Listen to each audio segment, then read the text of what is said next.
Brought to you by GTA. We start with you. They may not be seen, but they're certainly an important part of GFD's first responder family. I'm talking about emergency medical dispatchers. For Katrina and Nicolas and Nadine Perez, who have both been EMDs for about 14 years, they're tasked with the responsibility of getting help to the people of Guam. Whether it's medical, rescue, like suppression, like the fire trucks, that's mainly our main responsibility here. Answering 911 calls, dispatching the appropriate units simultaneously. They help save lives and property, are masters of multitasking, and serve as a vital link between first responders and the community, going beyond just answering phone calls. And while the job in itself is a rewarding one, there are moments when it can be difficult. So Nicolas describes one of those calls.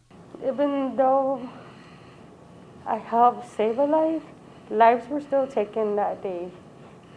And it's hard. Sometimes, it's hard.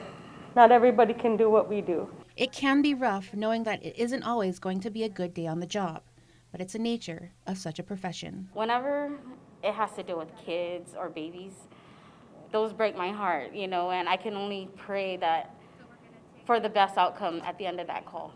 But it doesn't always work in our favor. There are times where we do have to take a step back and, catch our breath and whatever, because sometimes we get so invested in the call. Overwhelmed, and it gets overwhelming, and it gets to us where, we'll shed a tear, we'll break down. As our shift ends, going home to loved ones makes a bad day, well, better. It makes me appreciate the time that I do have with my family and, my husband and my kids. I go home to my loved ones too.